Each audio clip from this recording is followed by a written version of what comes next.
The following is a fictional story of events that may happen in the near future. 8 a.m. New York Stock Exchange. It's a cold, breezy day on Wall Street as markets await the Federal Reserve's announcement for QE4. Futures are up significantly. The Dow Jones just breached its 2008 high of 14,164. Gold just hit an all-time high of 2,900. Silver just breached $100 per ounce. The dollar index is holding at 53. With official unemployment at 16.3%, there is a nervous feeling on Wall Street that if this doesn't work, the world could implode into a depression that will last for the remainder of the decade. 8:19 a.m. Beijing. Chinese officials announced that they can no longer allow Washington to devalue their holdings. After making their concerns private, China accepts that Washington will never stop paying its debts with inflated currency. China makes an official statement from Beijing, quote, "We have made our concerns known privately for some time. With QE4 about to be announced today, China will have no choice but to stop purchasing U.S. treasuries. We have allowed Washington to try to work through their imbalances for 4 years. But with global inflation and U.S. consumers rapidly shrinking as a percentage of global GDP, we feel that a Western recovery is unlikely until they reform their entitlement programs."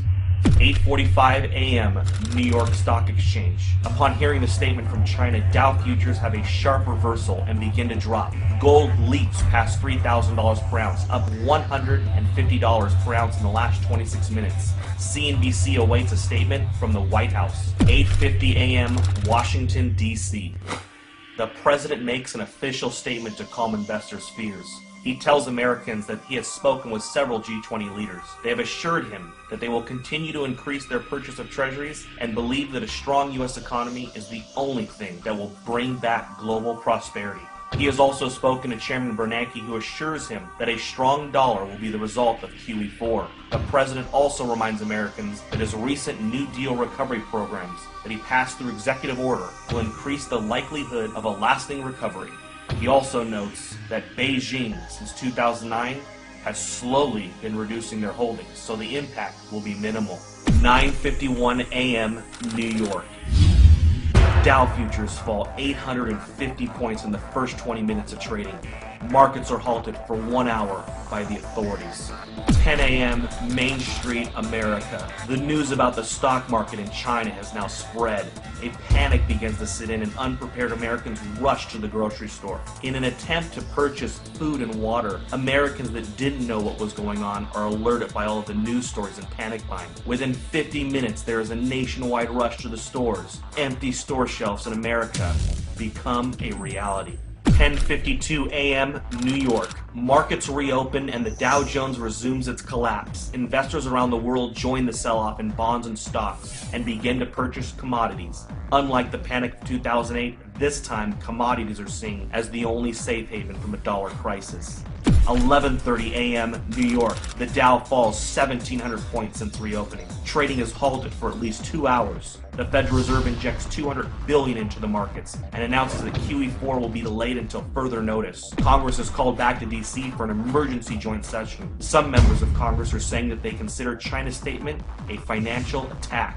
12 p.m. Main Street, America. Several cities begin to see civil unrest after grocery stores are forced to close. Traffic in the streets and violence break out. The president puts the National Guard on alert for a possible deployment onto U.S. streets if things don't get under control soon. Several news agencies are reporting injuries at grocery chains and call for the authorities to do something before it gets worse.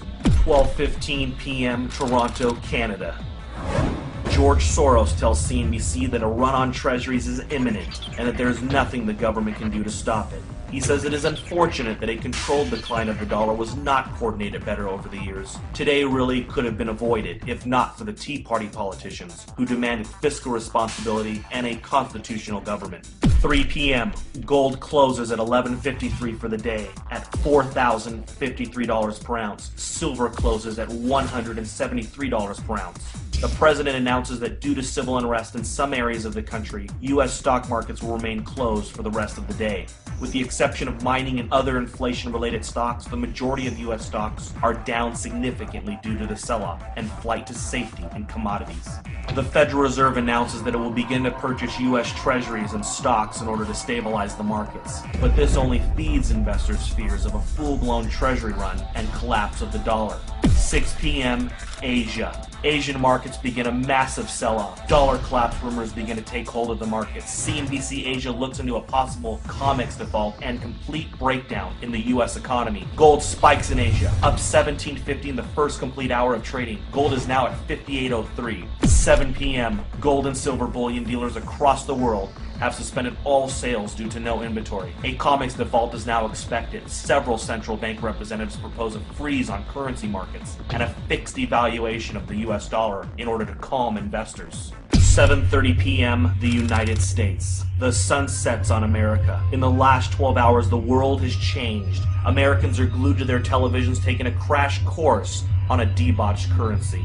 Smoke from fires in the cities have put a dark cloud over the nation. 7:45, the Federal Reserve. The Federal Reserve announces it will inject $1.5 trillion into the markets in order to stop any further decline in stocks. 7:55 p.m., OPEC.